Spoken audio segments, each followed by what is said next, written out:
wabarakatuh. Yang terhormat Bapak Kepala Sekolah SMP Negeri 44 Kabupaten Tebo, yang terhormat Ibu Wakil Kepala Sekolah SMP Negeri 44 Kabupaten Tebo, yang saya hormati Bapak Ibu Guru Tenaga Pendidik dan Kependidikan SMP Negeri 44 Kabupaten Tebo.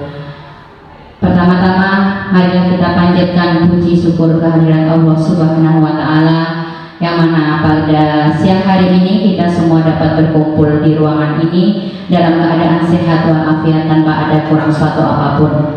Selanjutnya, sholawat beserta salam tak lupa kita sanjung sajikan kepada Nabi besar Muhammad SAW yang telah membawa kita dari zaman kegelapan menuju zaman yang terang benderang seperti yang kita rasakan pada siang hari ini.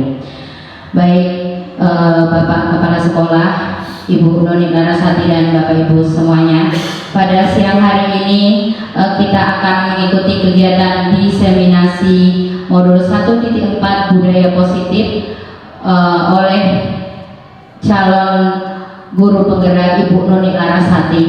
Adapun susunannya adalah yang pertama pembukaan, yang kedua menyanyikan lagu Indonesia Raya, yang ketiga sambutan dari Bapak Kepala Sekolah SMP Negeri 44 Kabupaten Tebo, yang keempat kegiatan diseminasi budaya positif, dan yang kelima adalah penutup. Untuk agar kegiatan kita pada siang hari ini berjalan lancar, mari sama-sama kita mengucapkan basmalah. Bismillahirrahmanirrahim.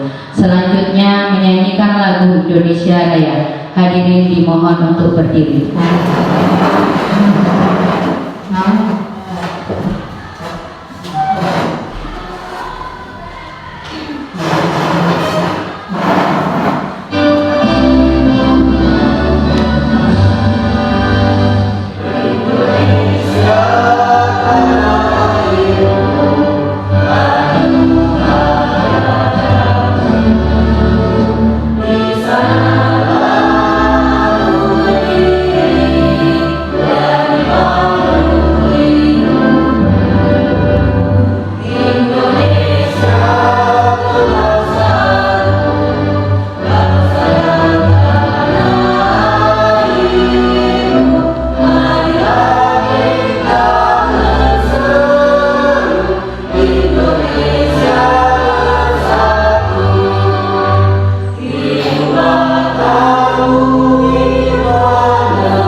Hadirin dipersilakan duduk kembali.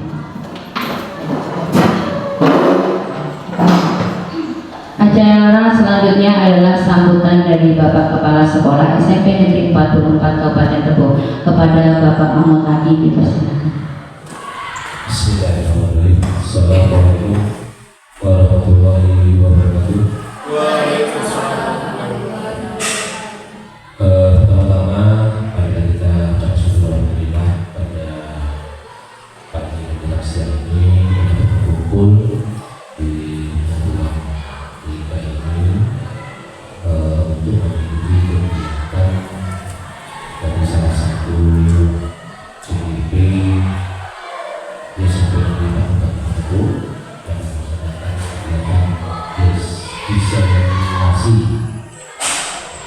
Selamat dan salam mari kita berikan kepada yang bisa Bapak Ibu saya hormati. Pada kesempatan yang berbahagia ini kita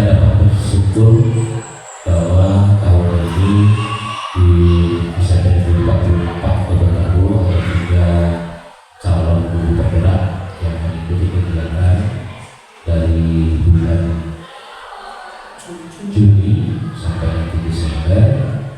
Tentu dengan adanya Bapak Ibu yang dari JBP itu, tugasnya juga kita semua diharapkan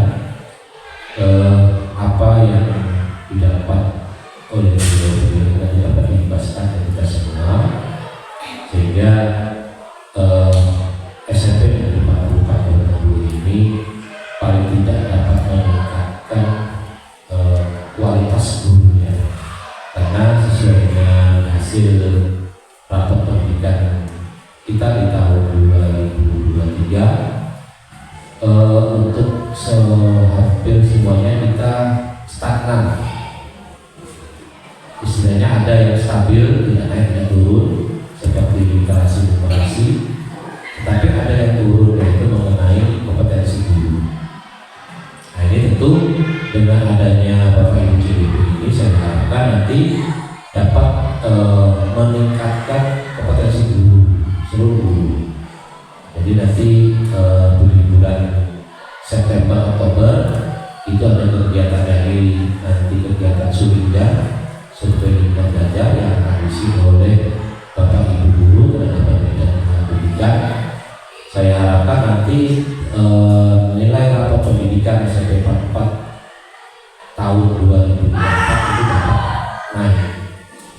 Kemarin sudah disebutkan oleh fasilitator PSP Kata 2 Ibu Sri bahwa kita memang agak turunnya tidak terlalu tajam, tapi warnanya masih oranye, yang lainnya sudah hijau. Ya, jadi tentu ini menjadi PR bagi kita semua, termasuk nanti pengisian pelaksanaan AN jadi juga menjadi PR bagi kita. Saya harapkan nanti di rapat pendidikan 2024 tidak ada penurunan dari seluruh seninya, kalau bisa dinaikkan. Ini tentu dengan adanya kerjasama yang baik dari Bapak Ibu sekalian, tentu akan meningkatkan nilai rapor pendidikan kita. Mengenai kegiatan pada pagi hari ini, nanti mungkin kita dapat bersama-sama mengikuti apa yang disampaikan oleh salah satu JBP ini, dan ini akan nanti ada 2 lagi, yaitu Pak Bunga dan Bu Iris yang mengadakan kegiatan seperti ini. Tentu saya berharap kita semua dapat mendukung dan dapat membagi waktu, karena kebetulan kita juga masih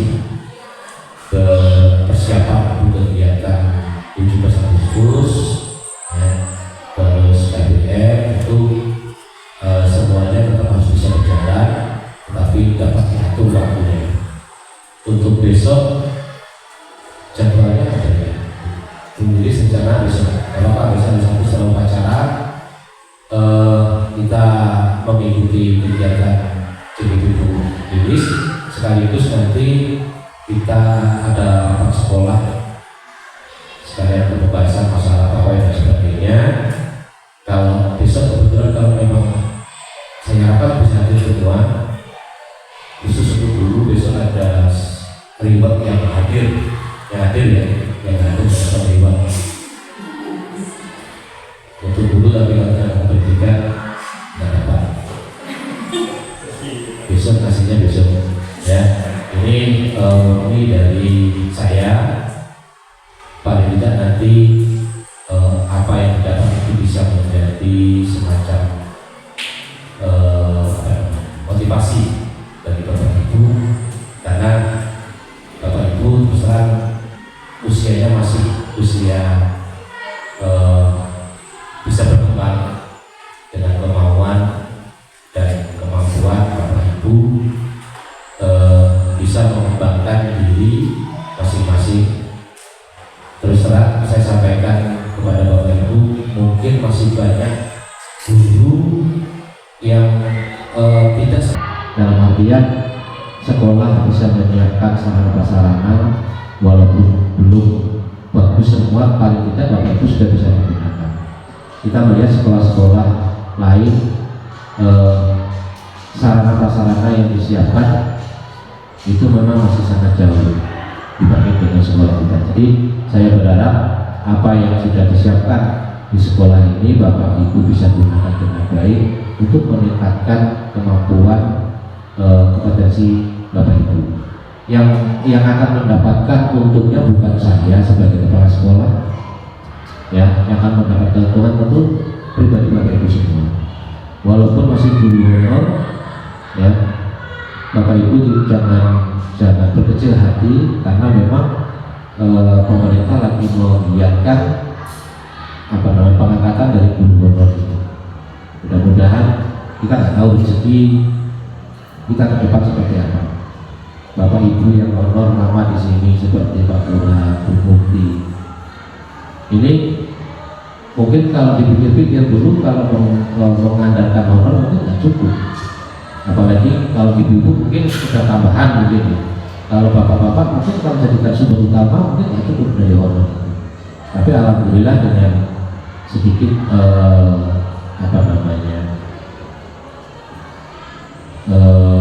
kemauan yang mau menunggu, alhamdulillah Pak Lurah, Bu Mufti sekarang sudah mendapatkan agak enaknya Bu Gembira untuk beberapa honor, tapi Pak Lurah dari honor inilah Bu Gembira bisa masuk ke B3. Dan saya harapkan pada yang lainnya nanti kita nggak tahu rezeki kita seperti apa ke depan. Tapi kalau kita tidak melakukan, tidak mencari, ya betul rezeki itu tidak akan ada begitu. Jadi besok reward yang saya berikan ini mudah-mudahan akan menjadi semacam motivasi Bapak Ibu untuk berbuat lebih baik lagi dalam meningkatkan kompetensi guru. Tapi besok saya berikannya ya pada hari ini. Besok yang hadir, saya berharap besok bisa mengikuti semua karena besok kita berupacara, kita kembali ke sekolah, biarkan anak-anak nanti menyiapkan persiapan untuk kegiatan hari Senin. Kita mengikuti kegiatan diseminasi dari Bu Lilis dan itu saja habis kita melaksanakan rapat sekolah. Jadi nanti Bapak Ibu kalau diikuti dengan baik kegiatan ini tentu banyak manfaatnya. Kalau tidak ada manfaatnya mungkin dilakukan, ya. Dan memang guru penggerak ini, calon guru penggerak ini kalau melihat memang kadang-kadang kayak kasihan, terlalu banyak hal yang harus dilakukan. Kebetulan saya sendiri juga pernah mendampingi, mengalami ya, mendampingi ibunya juga sebagai CGP. Jadi tugas itu memang sangat banyak sekali. Tapi setelah selesai ilmu yang didapat ini memang sangat bagus. Tapi akan lebih bagus lagi kalau diimbaskan ke kawan-kawannya, tidak diindahkan sendiri. Punya ilmu tinggi tapi kalau sendiri juga kurang bagus. Kalau diberikan diimbaskan ke kawan-kawan lain mungkin akan menjadi pahala bagi kita yang mengimbaskan. Mungkin itu saja yang perlu saya sampaikan kepada Bapak Ibu sekalian. Selamat nanti mengikuti kegiatan ini sampai selesai, dan untuk dua CGP lainnya bisa kita akan diatur jadwalnya kalau Bapak Ibu juga dapat mengikuti kegiatan-kegiatan ini. Mungkin itu saja yang perlu saya sampaikan. Terima kasih. Saya beri. Assalamualaikum warahmatullahi wabarakatuh.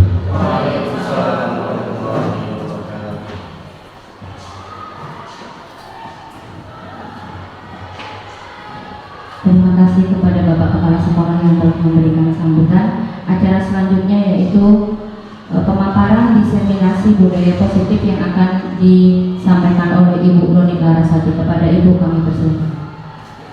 Assalamualaikum warahmatullahi wabarakatuh. Salam sejahtera bagi kita semua. Selamat pagi Bapak Ibu semua. Yang terhormat Bapak Mahmud Aji selaku Kepala Sekolah SMP Negeri 44 Kabupaten Tebu. Yang saya hormati Ibu Ninik Camila selaku Ibu Wakil Kepala Sekolah SMP Negeri 44 Kabupaten Tebu. Dan tak lupa pula rekan-rekan guru dan staf tata usaha yang saya banggakan. Pertama-tama marilah kita panjatkan puji syukur kehadiran Allah Subhanahu wa taala yang telah memberikan kita nikmat sehat sehingga dapat berkumpul di kegiatan diseminasi budaya positif yang saya paparkan nantinya. Salawat beriring salam marilah kita hadiahkan kepada Nabi Muhammad SAW. Semoga di kelak kita mendapatkan syafaatnya di akhir nantinya.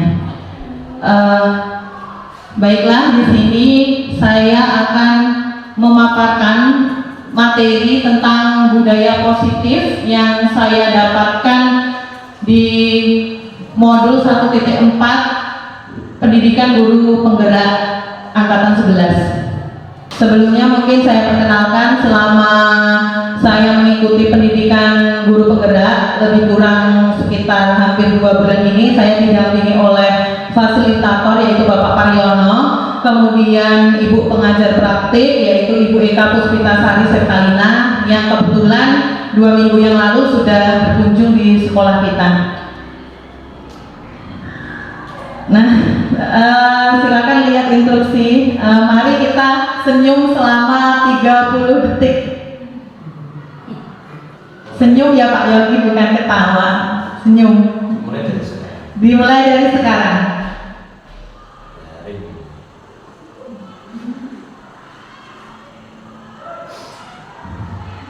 Cukup mungkin ya. Baik, dengan tersenyum ya, otot-otot di wajah itu akan menjadi rileks. Kemudian mari kita bawa hati, pikiran, jiwa, raga untuk mengikuti kegiatan diseminasi ini dengan senang dan bahagia. Sebelum kita mulai, terlebih dahulu kita melakukan kesepakatan apa yang mungkin nantinya harus kita lakukan di acara diseminasi ini. Ini contoh saja ya Bapak Ibu, seperti menghargai siapapun, kemudian menjadi pendengar yang baik. Kira-kira apa kesepakatan kelas kita hari ini? Mulai dari Bu Lilis. Jika ingin menyampaikan pendapat, harap angkat tangan terlebih dahulu.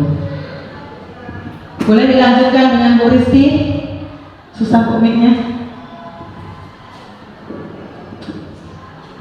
Atau yang lain mau menambahkan? Aktif. Ya, aktif selama mengikuti diseminasi.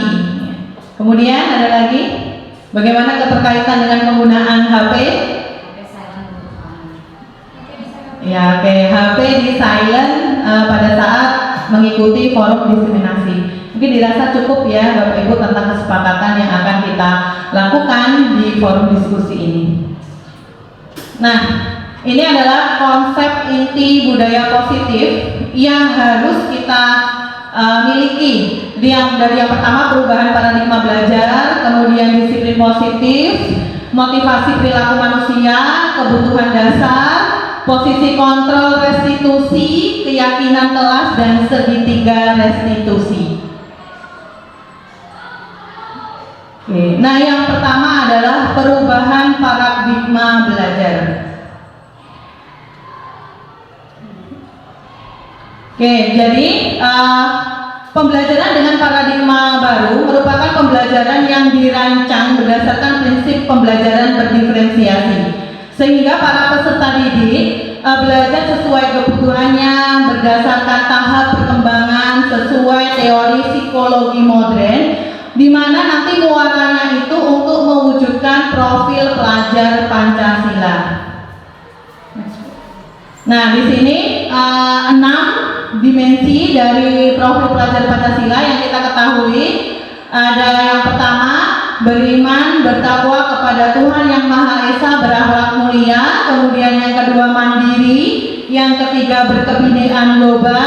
Yang keempat, bergotong royong. Dan kelima, kreatif serta bernalar kritis. Nantinya karena profil pelajar Pancasila ini ketika kita sudah mampu mewujudkan, maka pembelajaran itu akan tercipta suasana positif, menyenangkan ya dalam lingkungan belajar. Nah, ini perubahan paradigma dari teori kontrol ya, ada beberapa ilusi. Ya, yang pertama ilusi guru mengontrol murid. Jadi kita tanpa sadar kita itu sebagai guru itu terlalu mengontrol murid. Nah, kemudian yang kedua ilusi bahwa kritik dan membuat orang merasa bersalah dapat menguatkan karakter. Jadi ini hanya sebuah ilusi bahwasanya ketika kita mengkritik kemudian membuat anak merasa bersalah, itu tujuannya adalah menguatkan karakter mereka. Kemudian ilusi bahwa semua penguatan positif itu efektif dan bermanfaat. Yang keempat, ilusi bahwa orang dewasa memilih hak untuk memaksa. Nah, di sini ya, siapa sesungguhnya yang memiliki kontrol? Jadi kita lihat di sini ada dua perbandingan, di mana yang pertama adalah stimulus respon, kemudian yang sampingnya yaitu teori kontrol atau pilihan. Nah, di mana stimulus respon yang pertama, kita mencoba mengubah orang agar berpandangan sama dengan kita. Ternyata ya, di teori kontrol itu kita berusaha memahami pandangan orang lain tentang dunia. Ini perbandingannya. Kemudian yang kedua, perilaku buruk itu dilihat sebagai suatu kesalahan. Nah, ternyata semua perilaku itu memiliki tujuan. Jadi nggak semuanya itu dianggap salah. Ternyata ada tujuan tertentu. Kemudian orang lain bisa mengontrol saya. Ternyata hanya Anda yang bisa mengontrol diri Anda sendiri. Kemudian saya bisa mengontrol orang lain. Ternyata ya, Anda tidak bisa mengontrol orang lain. Jadi yang mengontrol itu diri kita sendiri, dan kita tidak bisa dikendalikan kontrolnya itu dengan orang lain. Pemaksaan ada pada saat bujukan itu gagal. Ternyata kolaborasi dan konsensus itu menciptakan pilihan-pilihan baru. Nah, yang terakhir, modelnya itu berpikir menang atau kalah. Nah, untuk teori kontrolnya adalah model berpikir menang-menang. Jadi kita tuh nggak ada yang kalah, nggak ada yang gagal kayak gitu. Nah, jadi seorang guru itu harus memiliki kemampuan dalam mewujudkan budaya positif di sekolah. Nah, budaya positifnya yang dapat dijalankan itu ada 6 konsep. Nah, yang pertama itu disiplin positif, kemudian yang kedua motivasi perilaku manusia, yang ketiga keyakinan kelas atau sekolah, yang keempat kebutuhan dasar manusia, kemudian yang kelima posisi kontrol, dan yang keenam segitiga restitusi. Yang pertama kita bahas tentang disiplin positif. Mungkin ini sudah tidak asing lagi ya bagi kita tentang disiplin positif. Namun apa itu disiplin positif? Ini merupakan suatu cara penerapan disiplin yang mengajarkan anak itu untuk bertanggung jawab dan menumbuhkan kesadaran diri berdasarkan nilai-nilai kebajikan. Nah, di samping itu ada gambar, ini dokumentasi pribadi. Jadi pada saat saya melakukan pembelajaran, anak itu sudah saya terapkan disiplin positif dalam hal yang pertama pemakaian HP. Jadi HP itu memang benar-benar digunakan untuk mencari sumber belajar. Nah, dalam kasus ini adalah mereka gunakan sebagai referensi untuk membuat model project cell seperti itu. Nah, kemudian disiplin positif itu lebih ke arah disiplin diri yang dapat mengontrol diri dalam melakukan segala tindakan. Ibu lanjut. Ya. Disiplin diri dapat membuat murid memahami dan menyadari berdasarkan motivasi internal, motivasi yang ada dalam dirinya, bukan akibat. Di sini ada paksaan, pujian atau hukuman. Jadi murid itu akan menyadari bahwa melakukan segala tindakan itu tidak hanya karena dipaksa sama kita sebagai guru, atau karena mungkin mendapatkan pujian. Pujian itu berbagai macam ya, misalkan bisa dalam bentuk penghargaan ya, atau sekedar hanya ucapan. Kemudian yang terakhir berdasarkan hukuman. Jika karena dihukum, maka anak itu mau melakukan sesuatu. Nah, untuk yang kedua, teori yang kedua yaitu motivasi perilaku manusia. Nah, ada 3 motivasi perilaku manusia. Yang pertama, untuk menghindari ketidaknyamanan atau hukuman. Nah, kemudian yang kedua, untuk mendapatkan imbalan atau penghargaan dari orang lain. Nah, yang terakhir, untuk menjadi orang yang mereka inginkan dan menghargai diri sendiri dengan nilai-nilai yang mereka percaya. Nah, di sini 2 motivasi. Yang pertama untuk menghindari ketidaknyamanan atau hukuman, dan motivasi yang kedua untuk mendapatkan imbalan atau penghargaan dari orang lain. Ini adalah motivasi motivasi yang datang dari luar murid, misalkan kita. Jadi kita sebagai guru memberikan motivasi yang misalkan bisa menimbulkan suatu hukuman ya, sehingga anak itu baru tergerak untuk menjalankan. Contoh misalkan ya membuang sampah gitu kan, kalau nggak mau buang nanti ibu hukum loh gitu kan, kalau nggak mau ini ibu hukum loh, baru anak itu tergerak. Nah itu berarti motivasi itu tidak timbul dari dalam diri. Kemudian yang kedua, untuk mendapatkan imbalan seperti tadi yang disampaikan oleh Bapak Kepala Sekolah, besok ada reward nih ya untuk guru. Nah, jadi karena ada reward ya, kita datang rapat besok. Kalau nggak ada reward, tadi kan nggak dengar tuh ada reward, ya udahlah nggak usah datang. Nah, berarti karena ada reward, maka kita datang ke sekolah begitu. Kalau nggak ada reward ya sudah, kita nggak datang. Berarti itu motivasi itu munculnya dari luar, bukan dari dalam. Nah, harapannya ketika kita melakukan disiplin positif, motivasi itu datang dari dalam atau motivasi internal. Ini yang ketiga. Jadi untuk menjadi orang yang mereka inginkan dan menghargai diri sendiri dengan nilai-nilai yang mereka percaya. Jadi motivasi yang ketiga inilah yang kita harapkan muncul di diri peserta didik untuk menerapkan disiplin positif. Nah, teori yang ketiga yang kita perlukan adalah kebutuhan dasar manusia. Nah, di sini ada pernyataan, ketika seorang murid melakukan suatu perbuatan yang bertentangan dengan nilai-nilai kebajikan atau melanggar, sebenarnya dikarenakan mereka gagal memenuhi kebutuhan dasar mereka. Jadi ketika dia melanggar itu sebenarnya itu mereka itu ternyata tuh ingin memenuhi kebutuhan dasar. Nah, kebutuhan dasar itu ada 5. Next Bu. Nah, di sini ada yang pertama untuk bertahan hidup, tetap survive ya. Kemudian kebutuhan akan kasih sayang dan rasa diterima. Kemudian yang ketiga kebutuhan akan penguasaan. Yang keempat kebutuhan akan kebebasan, dan yang terakhir adalah kebutuhan akan kesenangan. Jadi tadi disampaikan di pernyataan tadi ya, bahwasanya murid itu melakukan tindakan-tindakan atau mungkin yang kita anggap ya, kita dulu menganggap itu suatu kesalahan, ternyata mereka itu sedang ingin menunjukkan 5 kebutuhan ini ya. Jadi bisa jadi si murid itu menunjukkan bahwasanya dia itu ingin kasih sayang dan rasa diterima. Jadi mungkin kita kerap ya menegur anak ya, ternyata kok anak ini usil gitu, kita tegur. Ternyata dia itu mau mendapatkan apa? Simpati dari kita ya, bukan ternyata mau buat onar atau apa di dalam kelas, ternyata pinginnya itu mendapatkan simpati gitu dari guru. Mungkin untuk lebih paham tentang kebutuhan dasar ini, saya akan menampilkan kasus ya. Coba ini kasus. Kalau dari gambarnya bagaimana, ini kasus apa?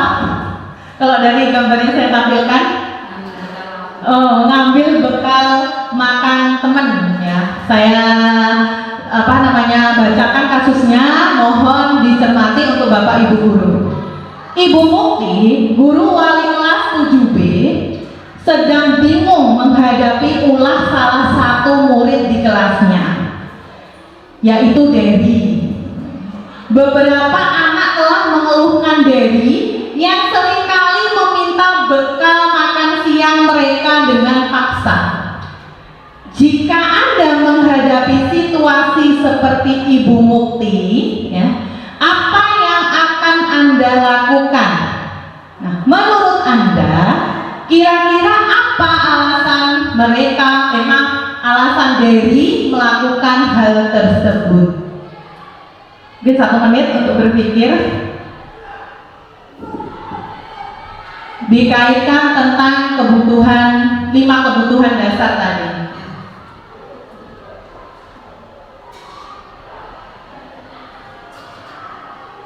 Silakan Bapak Ibu yang mau mencoba untuk menjawab terlebih dahulu.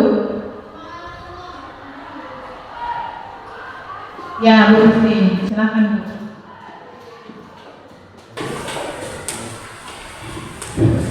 Baik, mohon izin Ibu untuk menanggapi dari studi kasus tersebut. Dalam pemikiran saya bisa ditarik kesimpulan bahwa si Dery ini dia memang membutuhkan kebutuhan 5M. Yang pertama itu ada perhatian, mungkin di rumah dia kurang perhatian dari orang tua. Selanjutnya kedua, bertahan hidup tadi, bertahan hidup di sini. Dari tersebut mungkin dia ingin sesuatu tetapi dia tidak ada, maka dia mengambil punya teman itu sekaligus dengan kebutuhan penguasaan dan kebebasan. Selanjutnya setelah mereka si Dery tersebut itu mengambil, itu ada rasa kesenangan tersendiri. Bisa ditarik kesimpulan bahwa kebutuhan dasar manusia ini diambil dari mungkin dari lingkungan di rumah tersebut dan terbawa di lingkungan sekolah. Mungkin itu saja, Bu. Terima kasih. Terima kasih Bu Risti sudah memberikan jawaban atas studi kasus. Ada lagi Bapak Ibu yang lain?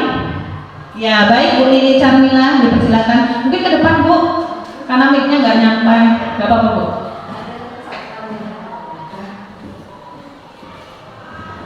Baik, terima kasih atas kesempatan yang diberikan. Assalamualaikum warahmatullahi wabarakatuh.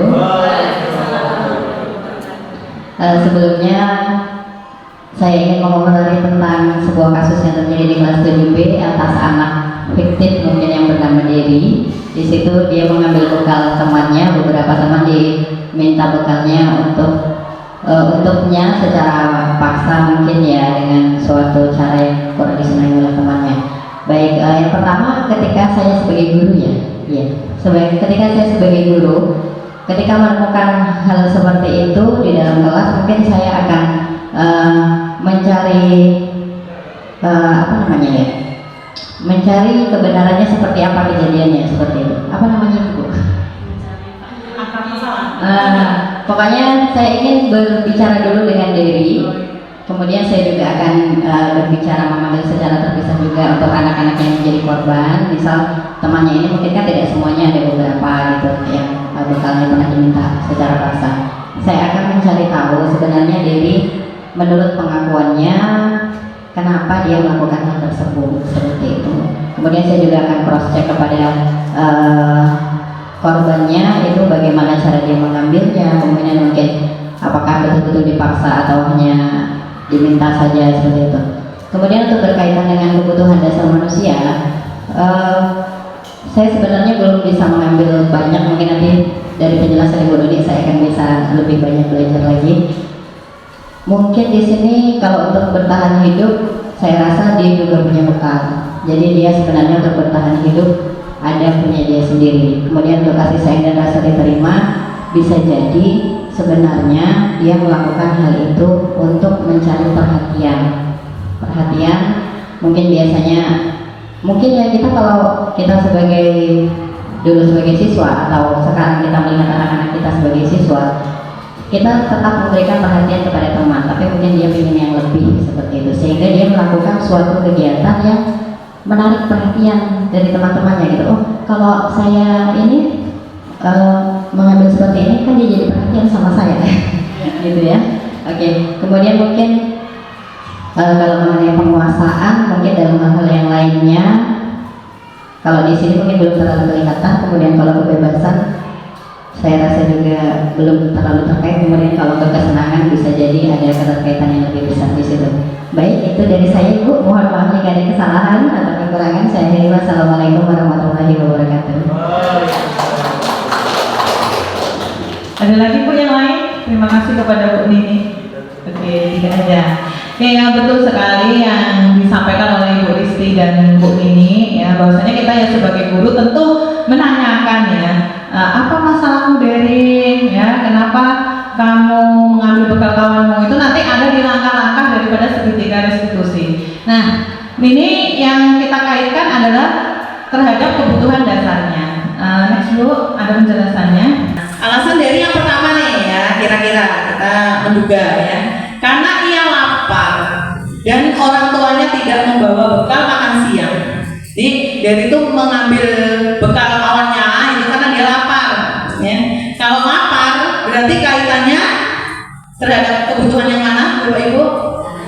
Iya, bertahan hidup. Nah, jadi karena dia lapar tidak dibawakan bekal sama orang tuanya, mungkin juga tidak membawa uang jajan, uang saku, ya sudah untuk jalan pintasnya biar perutnya juga kenyang gitu kan. Nah, ambil paksa aja bekal punya teman ya. Yaitu untuk alasan yang pertama. Kemudian alasan yang kedua ya. Dia merasa senang ya ketika temannya memperhatikan dia. Dengan dia memaksa, otomatis temannya itu bagaimana? Memperhatikan dia. Nah, temannya itu jadi melaporkan ke guru gitu kan, bahwasanya Dery itu mengambil bekal. Nah, kemudian ya guru mungkin ya di sini bisa juga memberitahu orang tua Dery karena kejadian ini mungkin berulang-ulang ya, sehingga perlu diberitahu orang tuanya. Nah, sehingga orang tua jadi ikut serta memperhatikan Dery. Mengapa ya anaknya kok memaksa mengambil bekal temannya? Nah, di sini jelas ya kalau dia minta perhatian berarti kebutuhan apa, Bapak Ibu? Ya, kasih sayang dan rasa diterima. Nah, alasan yang ketiga, dengan dia memaksa, ya otomatis temannya jadi takut, begitu kan? Nah, dengan takut maka temannya mau nggak mau memberikan bekal makan siangnya. Maka kalau di sini bagaimana kan membuat takut gitu ya. Jadi dia ingin menunjukkan bagaimana kekuasaan. Aku berkuasa gitu ya. Teman jadi takut sehingga ya mana bekalmu gitu langsung diberikan kepada Dery. Yang ketiga, yang keempat. Nah, bisa jadi merasa bosan gitu kan. Karena makanan yang dibawakan oleh ibunya itu terus gitu kan. Nah, sehingga melihat temannya itu, bekal temannya itu apa? Lebih warnanya mungkin menarik, berwarna-warni ya, atau mungkin makanannya lebih enak, lebih lezat gitu ya. Sehingga dia ingin mencoba. Tapi mencobanya itu dengan cara yang salah ya, tidak meminta dengan bagus gitu, tapi malah memaksa. Nah, ini menunjukkan bahwasanya Dery itu ingin memenuhi kebutuhan kebebasan. Nah, yang terakhir dikaitkan dengan kebutuhan yang terakhir, ini dia tuh sebenarnya ngambil apa? Bekal temennya itu cuma iseng gitu, cuma iseng aja. Kalau iseng terus teman wajahnya menunjukkan ekspresi kesal gitu, nah dia tuh senang gitu. Ada ya anak ya murid kita yang seperti itu. Ketika misalnya dia sebenarnya cuma iseng gitu, ya, tapi gurunya kesel, nah dia tuh senang malah sebenarnya. Ada seperti itu ya. Ternyata ya si Dery ini ingin menunjukkan apa? Kebutuhan akan kesenangan. Dia hanya senang-senang gitu. Nah, itu tadi 5 kebutuhan dasar yang dikaitkan dengan kasus Dery. Nah, selanjutnya materinya yaitu posisi kontrol. Sebelum posisi kontrol mungkin Bu putarkan SBP kita joget-joget dulu ya, karena mungkin ya kita penat ya, beberapa materi tadi mungkin masih awang-awang ya. Kita apakan SBP itu dulu Bu. Mungkin berdiri Bapak Ibu biar kita sedikit berpindah.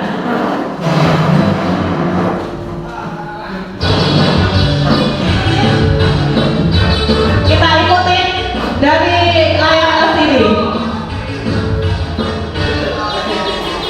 Tangan diputar-putar, tangan diputar-putar, bahu tangan diputar-putar.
lebih mungkin segar ya karena kita bergerak.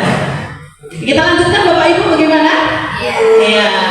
Ke materi posisi kontrol restitusi guru. Nah ini mungkin kita bisa sedikit merenung ya.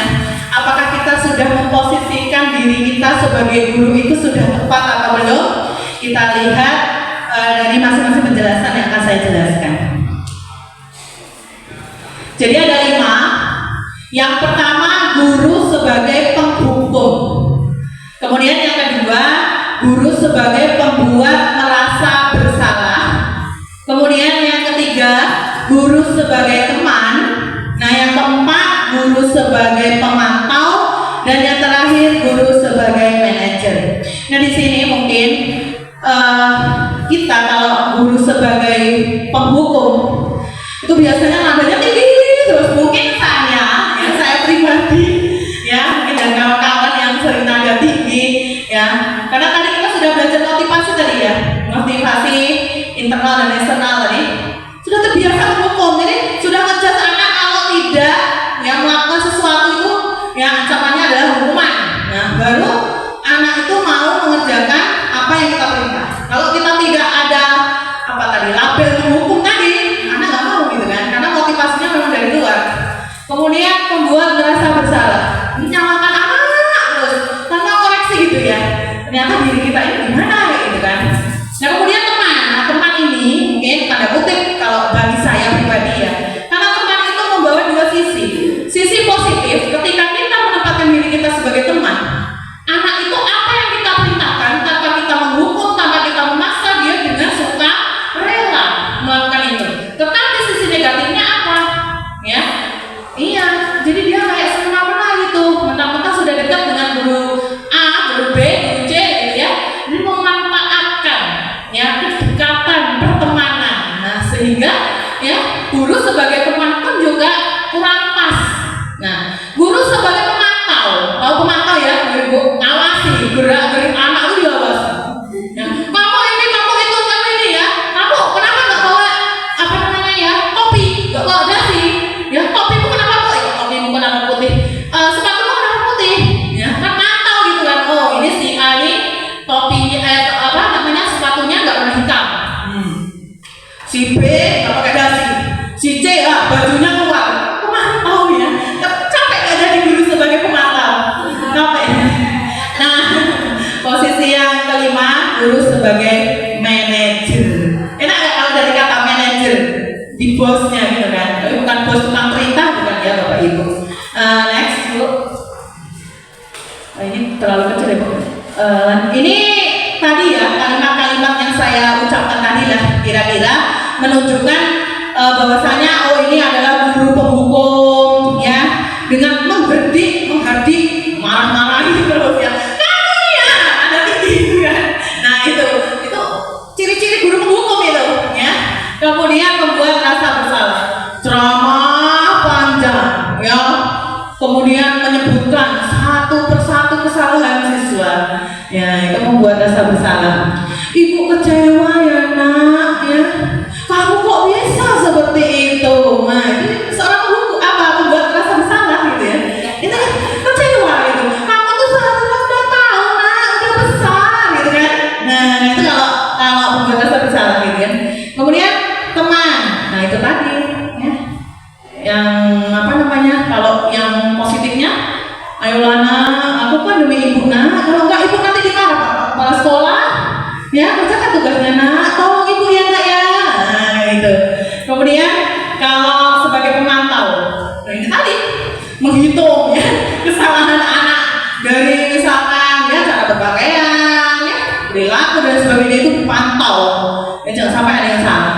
Nah, ini yang manajer tadi mengajukan pertanyaan-pertanyaan kepada anak ya, dengan nantinya langkah restitusi. Ini kata-kata tadi sudah saya sampaikan. Nah, hasilnya belum Bu. Nah, hasilnya, nah ini yang hukum tadi. Anak itu bukannya bagus tapi malah memberontak. Ya, sering dihukum malah memberontak tanpa kita sadari gitu kan. Nah, kemudian ya membuat salah, dia menyembunyikan, menyangka, berbohong. Nah, itu hasilnya. Kemudian sebagai teman, ketergantungan karena dekat sama guru tertentu tadi. aku mau mengandalkan itu karena aku deket sama Bu Lilis, nah misalkan ya, deket sama Bu Nini, Bu Nini loh apa, aman aku. Nah itu ya, kalau kita menganggap posisi kita itu sebagai teman ke anak. Kemudian kalau pemantau tadi menyesuaikan diri, kemudian merasa diawasi karena kita selalu mantau gitu kan. Nah kemudian kalau sebagai manajer di sini pribadi anak itu lebih dikuatkan oleh guru. Tuh, di sini kaitannya dengan dunia berkualitas ya. Jadi kalau penghukum tadi murid itu meletakkan guru di luar dunia berkualitasnya. Nah dampaknya anak itu kalau nggak dihukum ya dia ulang lagi gitu. Sering nggak terjadi di sekolah kita Bapak Ibu? Sering ya. Kalau dihukum anak baru mau. Kalau udah nggak dihukum ya anak udah nggak respon gitu kan apa yang kita perintahkan. Kemudian kalau yang membuat rasa bersalah, anak itu akan minta maaf gitu kan. Nah kemudian tapi dampaknya karena selalu disalahkan tadi, ya anak merasa rendah diri. Ya Allah aku nggak berguna gitu kan. Karena tadi sudah disebutkan, ibu kecewa sama kamu nak, ya. Kenapa kamu seperti itu? Nah, dia merasa rendah dirinya, ya. Kemudian yang sebagai teman tadi, saya pikir bapak ibu teman saya, ternyata begitu. Itu kalau yang apa ya tadi ya ke sisi negatifnya. Nah anak gimana hasilnya? Jadi lemah, bergantung karena merasa dekat dengan ya salah satu guru misalnya. Kalau yang pemantau tadi misalkan ya menitik beratkan pada sanksi atau hadiah. Jadi ada sanksi, ada hadiah ya untuk mungkin kesalahan-kesalahan yang sudah diperbuatnya. Yang terakhir sebagai manajer ya nanti menguatkan anak itu bagaimana caranya dia memperbaiki keadaan. Ya. Kemudian dampaknya anak itu akan mengevaluasi dirinya. Kemudian bagaimana cara ya nantinya si anak itu akan memperbaiki dirinya sendiri seperti itu. Nah dari pemaparan saya tadi kira-kira kita sudah menempatkan di posisi kontrol yang mana Bapak Ibu? Ada yang mau berkomentar? Silakan. Oh ya Bu Usla. Silakan Bu. Posisi kita mungkin selama ini masih di penghukum ya Bapak Ibu ya, terus membuat rasa bersalah gitu. Jadi belum menempatkan diri kita ke bagaimana sih kita bisa memberikan masukan, bisa mengidentifikasi dulu anak ini pengennya seperti apa gitu. Terkadang kita langsung menjudge gitu Bu. Iya. Terima kasih Ibu Uswa. Ada lagi yang lain mungkin? Ya kita sambil merefleksikan diri ya. Kita sudah berada di posisi yang tepat apa belum ternyata selama ini. Lanjut Bu, mungkin kalau tidak ada yang memberikan pendapatnya.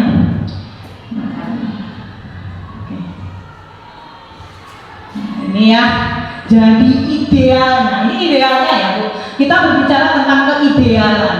Nah, idealnya itu ya kita harus memposisikan diri kita sebagai manajer. Itu idealnya. Ya walaupun dalam kenyataannya ya itu tadi yang disampaikan oleh Bu Usma, kita sering sebagai guru penghukum, ya pembuat merasa bersalah. Mungkin ada juga yang sudah memposisikannya sebagai teman.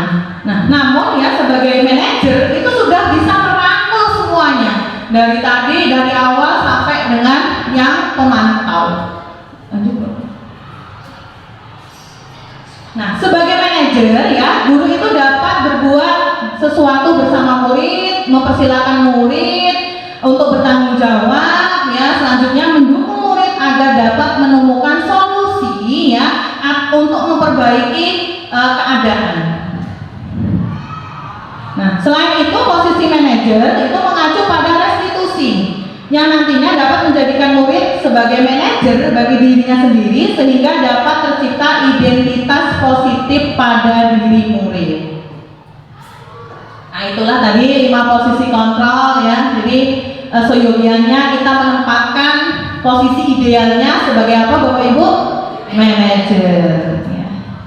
Nah, kemudian materi selanjutnya keyakinan sekolah atau kelas. Ini sebenarnya udah nggak asing lagi, tapi saya ikut memaparkan karena ini termasuk ke dalam budaya positif. Nah, sebelumnya mungkin kalau di sekolah kita, karena kita sekolah penggerak ya, untuk keyakinan kelas di setiap kelas itu sudah dibuat apa belum Bapak Ibu keyakinan kelas? Sudah ya. Apakah sudah berjalan efektif? Belum ya.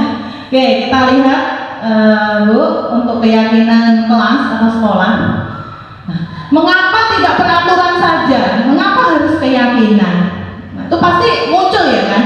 Dulunya kan peraturan, tata tertib. Kenapa sekarang diubah menjadi keyakinan? Ada yang mau memberikan pendapat? Silakan ya Bu Penny.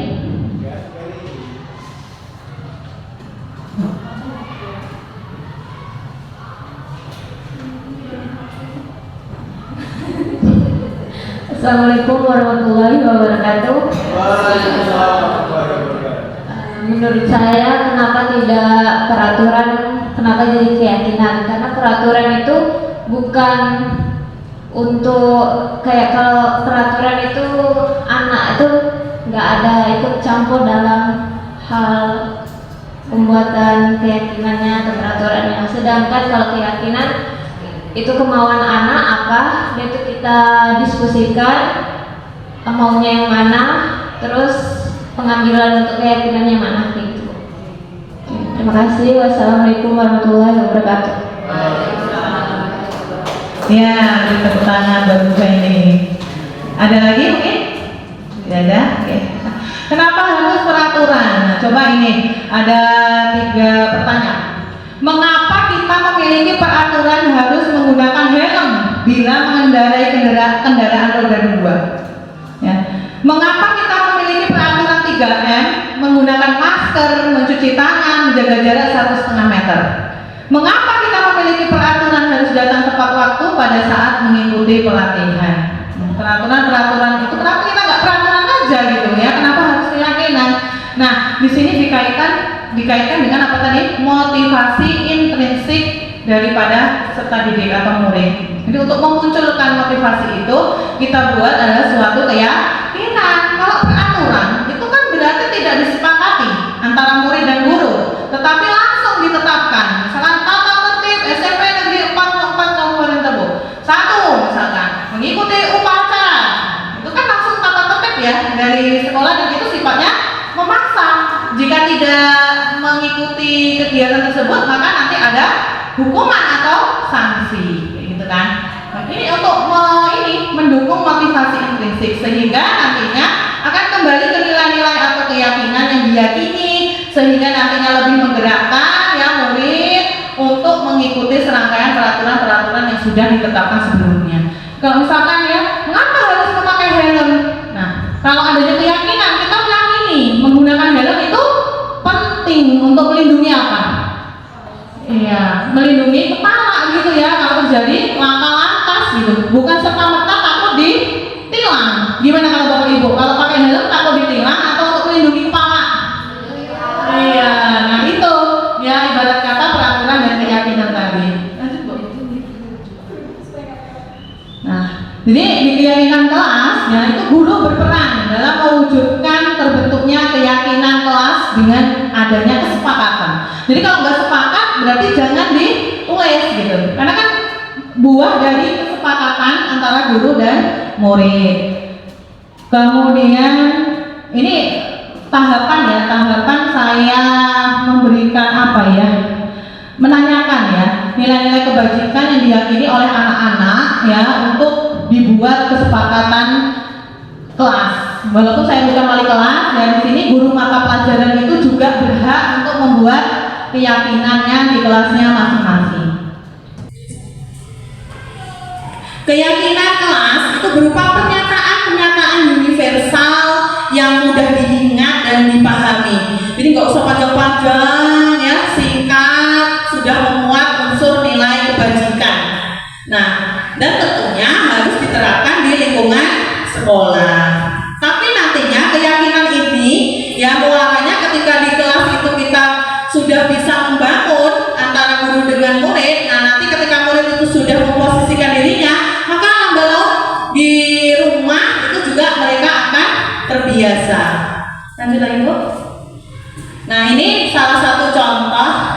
keyakinan kelas yang sudah saya buat bersama anak-anak ya. Ini ada memuat beberapa unsur. Yang pertama itu nilai religius, kemudian nilai menghargai, menghormati, komitmen, tanggung jawab, gotong royong. Jadi kita pilih esensi yang paling penting untuk menumbuhkan kesadaran diri dalam anak. Nah, ini masuk ke tahap daripada posisi kita sebagai manajer tadi ya. Kita dalam memperbaiki keadaan itu melakukan segitiga restitusi. Nah, di sini ada 3 tahapan dari segitiga restitusi. Yang pertama, menstabilkan identitas. Kemudian yang kedua, validasi tindakan yang salah, serta yang terakhir menanyakan keyakinan. Nah, ini keyakinan tadi.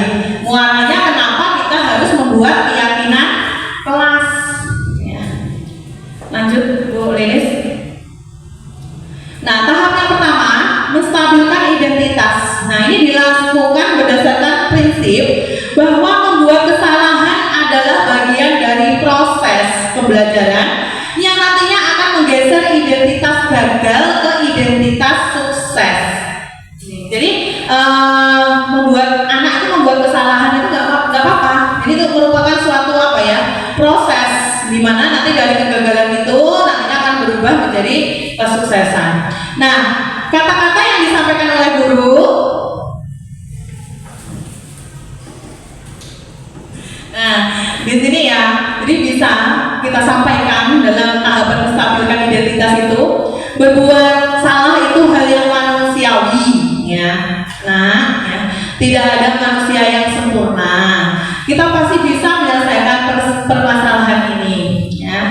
Terus bisa juga kalimat yang kedua, Bapak Ibu tidak tertarik untuk mencari tahu siapa yang benar, siapa yang salah, ya. Bapak Ibu itu lebih tertarik untuk menyelesaikan masalah. Kemudian bisa juga kita mengucapkan kalimat yang ketiga. Kalau kamu ya menyalahkan dirimu sendiri terus menerus, apakah kamu bersikap baik pada dirimu sendiri? Nah, jadi ini bisa kita sampaikan ke anak ya ketika anak itu mengalami suatu kondisi permasalahan tertentu. Nah, langkah yang kedua, validasi tindakan yang salah. Nah, di sini berdasarkan prinsip bahwa setiap perilaku berupaya memenuhi suatu kebutuhan tertentu. Jadi dikaitkan dengan kebutuhan dasar manusia tadi, ada 5. Nah, sehingga guru atau orang tua akan bergeser dari pemikiran stimulus respon menjadi proaktif, serta akan lebih mengenali dan mengakui kebutuhan murid atau anak. Nah, ini gurunya yang bisa menyampaikan dengan pertanyaan-pertanyaan seperti ini. Kamu pasti punya alasan mengapa kamu melakukannya. Nah, kemudian apa yang penting bagi kamu? Kamu boleh tetap berusaha menjaga sikap itu, tapi tambahkan sikap lain yang baru. Kemudian bisa juga ya, maukah kamu belajar cara lain untuk mendapatkan yang kamu butuhkan tanpa harus memukul, nah, misalkan ya, atau tanpa harus merebut. Seperti contoh dari tadi ya. Oke, itu tahap yang kedua. Kemudian tahap yang ketiga, menanyakan keyakinan. Menanyakan keyakinan ini berdasarkan ya pemberian pertanyaan yang bermakna kepada murid ya atau anak untuk memunculkan motivasi secara intrinsik atau secara internal tadi ya Bapak Ibu. Nah, sehingga mampu mengkaitkan keyakinan dengan tindakan yang salah. Tindakan yang dilakukan salah itu dikaitkan ya dengan keyakinan kelas yang sudah kita miliki. Nah, bisa kita menyampaikan dengan pertanyaan seperti ini. Apa nilai yang kita percaya di sekolah kita? Nilai-nilai apa yang telah kita sepakati? Kelas yang ideal itu seperti apa, Nak? Misalkan, ya, kamu ingin jadi anak yang seperti apa? Ya, terus apa yang kamu rasakan? Ya, kemudian ketika kamu melakukan itu, kamu menjadi orang yang seperti apa? Ini 3 langkah tersebut ketika kita lakukan dengan benar ya, mewujudkan budaya positif di sekolah. Mungkin ya Bapak Ibu sudah tanpa disadari melakukan tahapan-tahapan restitusi ini gitu. Iya apa tidak Bapak Ibu? Kira-kira mungkin ada yang mau memberikan tanggapan? Sudah melakukan tahapan yang mana? Dari ketiganya? Tahapan pertama, kedua, ketiga? Bu Tumira, ya silakan Bu.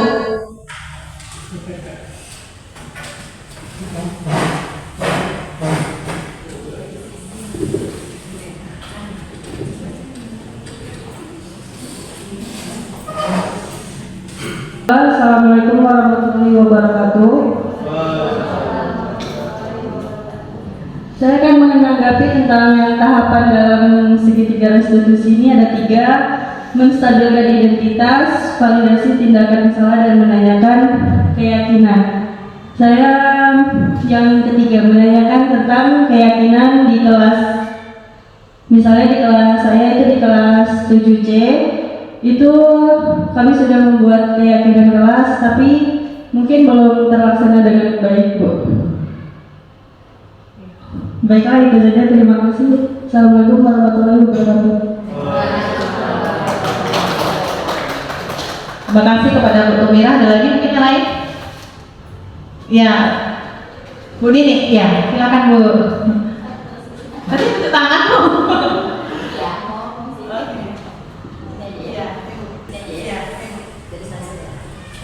Oke, terima kasih atas kesempatan yang diberikan. Kalau saya selama ini biasanya kalau untuk menstabilkan identitas itu sebenarnya mungkin saya kalau pernah jarang sekali dan tidak ingat.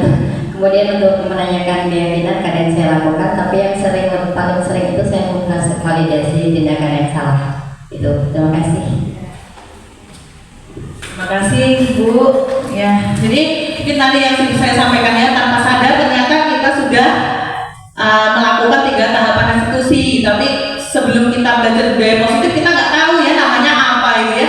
Itu spontanitas saja menanyakan ketika anak salah, kemudian mungkin ya mengapa anak itu bersalah. Nanti untuk lebih jelasnya saya cuplikan, ini mungkin settingan ya Bapak Ibu, tapi untuk memberikan gambaran kita lebih jelas bagaimana kita menggunakan segitiga restitusi.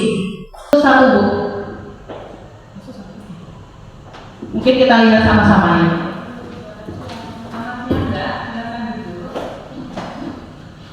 Indah, tadi Ibu melihat apakah kamu membuat meja pada saat jam belajar IPA berakhir? Ya Bu, saya marah lalu membuat meja karena kesal dia itu selalu mengganggu pekerjaan saya. Indah, membuat kesalahan adalah sesuatu yang wajar. Tidak ada manusia yang sempurna. Jika Ibu ada di posisi kamu, mungkin Ibu juga akan berbuat hal yang sama. Kamu berhak merasa seperti itu. Pasti kamu melakukan hal seperti itu ada alasannya kan? Iya Bu, saya tidak bilang, masa saya mendiam saja. Tiap ada PR apa tugas, dia selalu mengganggu pekerjaan saya. Padahal saya sudah susah kali mengerjakannya, sedangkan dia tidak ada usaha sama sekali. Ya wajar jika kamu marah karena tidak terima pekerjaan dijauhkan begitu saja oleh kita. Ibu sangat menghargai tindakan kamu yang tidak berbuat lebih buruk dari itu, misalnya sampai memukul. Sekarang coba kita lihat lagi tindakan kamu sampai menobrak meja, apakah sesuai dengan keyakinan kelas kita? Tidak Bu, Menurut kamu keyakinan kelas apa yang benar? menghormati antar teman. Ya betul. Menurut kamu saling menghormati antar teman penting tidak menurut kamu? Kalau menurut kamu penting, jadi keyakinan apa yang harus kamu lakukan pada saat kamu sedang marah? Harus lebih sabar Bu. Jadi apakah kamu bersedia memperbaiki masalah ini? Bersedia Bu. Lalu apa yang akan Indah lakukan untuk memperbaiki masalah ini? Harus bisa bersabar dan menahan amarah saya. Jika ada teman saya mengerti, saya akan melaporkan kepada guru mata pelajaran atau wali kelas saya. Apakah ada lagi yang lain ya? Mungkin saya akan mengajak teman belajar bersama untuk mengerjakan soal-soal sulit agar kedepannya dia tidak mengerti lagi Bu. Ya, tepat sekali tindakan Indah. Tetap semangat ya. Sekarang Indah boleh kembali ke kelas. Sama-sama. Assalamualaikum warahmatullahi wabarakatuh.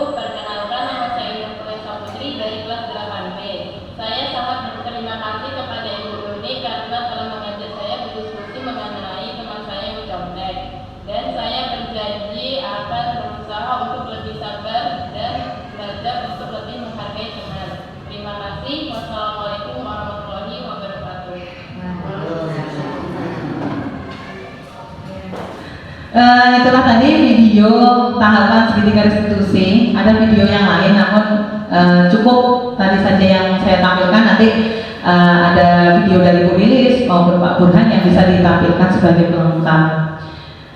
Oke. Nah, itu tadi 6 budaya positif yang harus kita miliki sebagai guru agar kita dapat mewujudkan ekosistem sekolah kita, sehingga sekolah kita itu dalam proses pembelajarannya akan aman, nyaman, dan bahagia gitu. Nah, muaranya budaya positif itu ke motivasi intrinsik siswa, ya, sehingga nanti meyakini segala sesuatu yang diyakini itu nanti ketika kita akan murid, nah kita memposisikan kita sebagai manajer, nantinya akan melakukan 3 tahapan segitiga restitusi. Nah ini ya, jadi dalam penerapan disiplin positif tadi, hendaknya kita memiliki standar kepribadian, profesional, ya, sosial yang baik, di mana guru itu mampu merefleksikan dirinya dalam posisi kontrol saat ini, yaitu manajer, seperti yang saya sebutkan tadi, ya, yaitu sistem AMONG. Nah, di mana AMONG itu menuntun muridnya menjadi insan yang mandiri, merdeka, ya, dan bertanggung jawab sesuai tujuan daripada pendidikan nasional kita. Sekian pemaparan materi tentang budaya positif dari saya. Jika ada kesalahan, kekurangan, saya mohon maaf. Saya akhiri. Wassalamualaikum warahmatullahi wabarakatuh.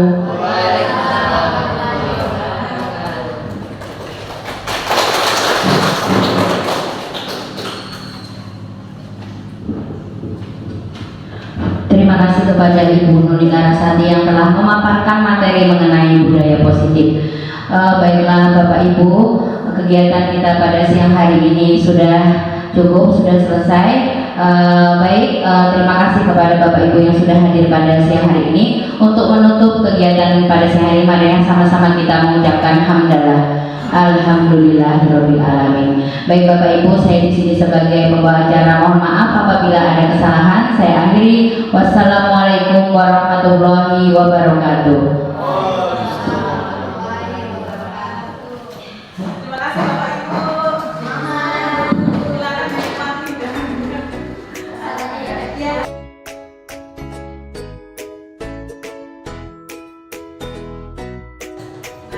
kalau keyakinan itu apa sebenarnya keyakinan? Keyakinan. Siapa yang mau dijawab? Apa keyakinan itu?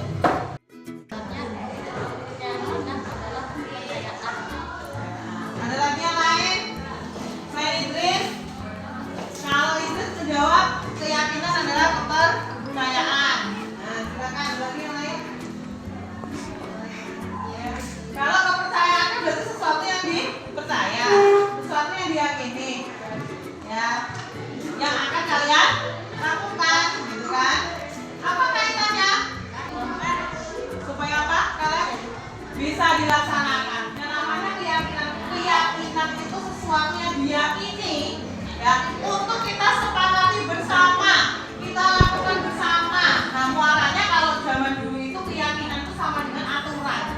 Tetap, walaupun kita sudah buat keyakinan kelas, yang namanya aturan itu tidak bisa dihapus. Nah, kembali lagi ke yang tadi ya. Jadi yang namanya keyakinan tetap tidak terlepas dengan yang namanya peraturan.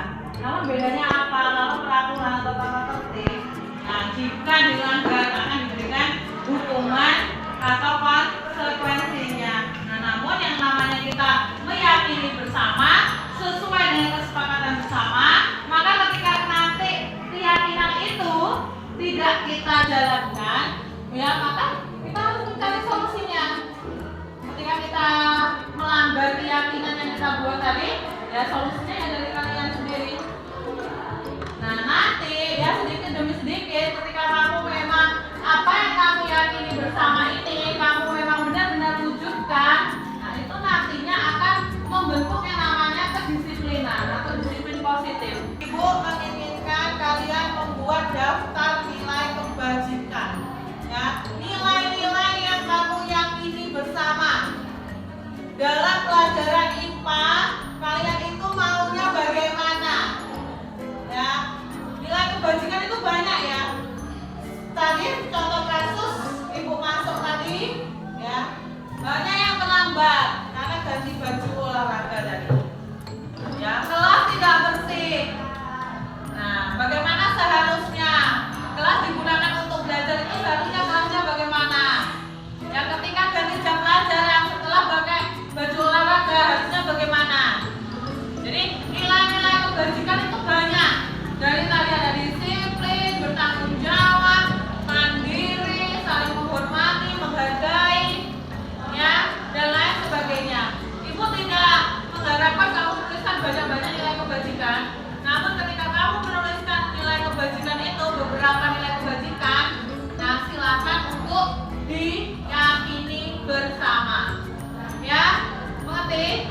Ya, ibu akan bagikan sticky note, ya. Silakan kalian menuliskan daftar.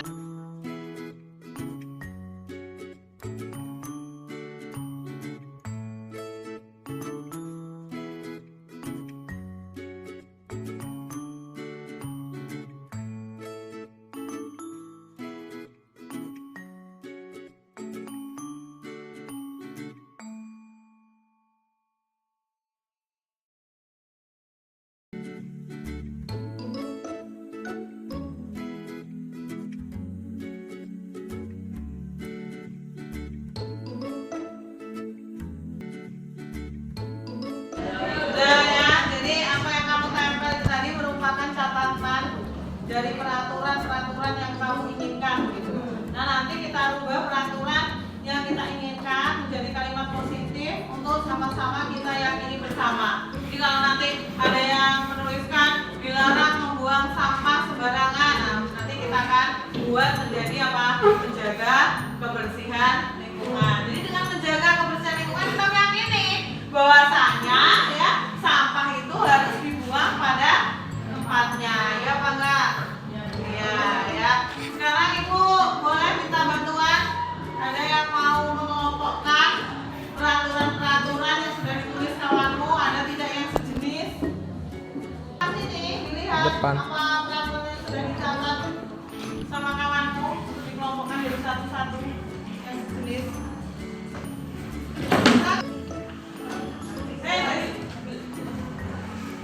Nah, silakan coba dibaca dari sisi sebelah sini, Inggris, sebelah sini tidak, silakan dikelompokkan.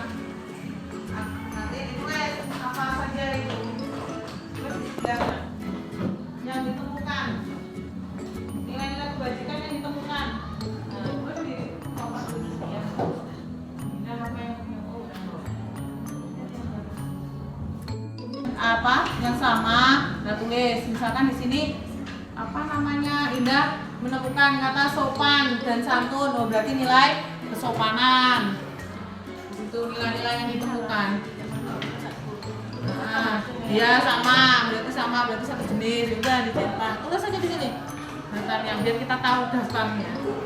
Sudah ditulis kawan.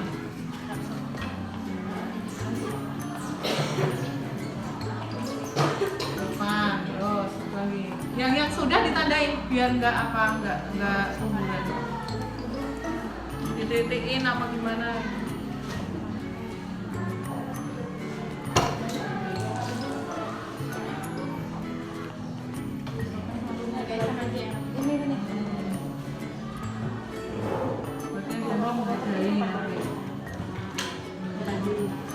Berarti sopan dan santun. Rambut gue. Rambut gue kan panjang. Mana ada rambut panjang?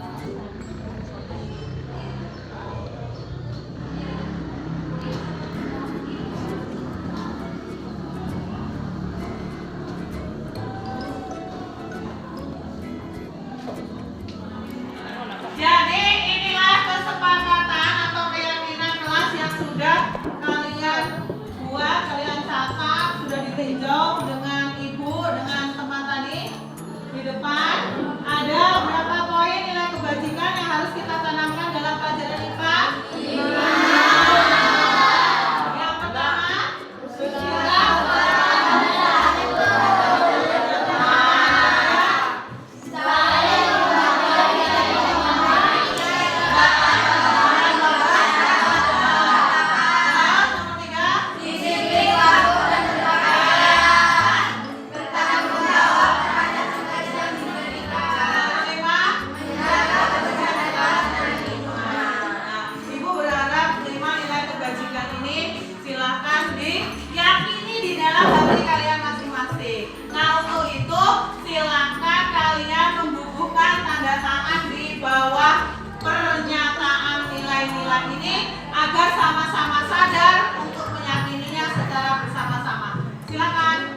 Dari absen aja, Bu. Buka tanda tangan ke depan.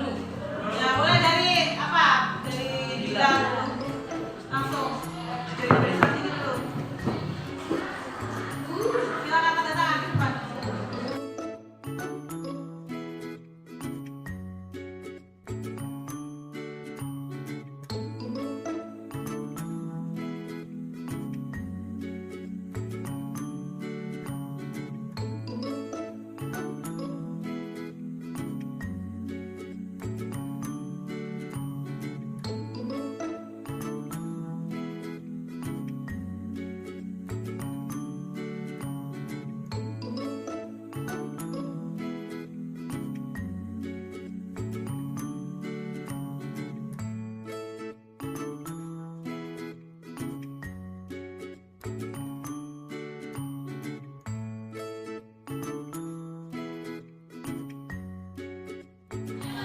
Assalamualaikum warahmatullahi wabarakatuh. Assalamualaikum warahmatullahi wabarakatuh. Assalamualaikum warahmatullahi wabarakatuh. Kenalkan, nama saya Idris Maulana dari kelas 8B. Kenalkan, nama saya Hendra Aulia Putri dari kelas 8B. Perkenalkan, nama saya Winda Rismawati dari kelas 8B.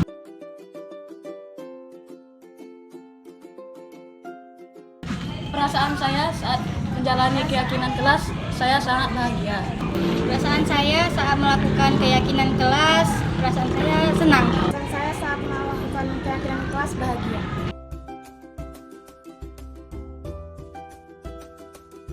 Sangat penting. Sangat penting. Sangat penting.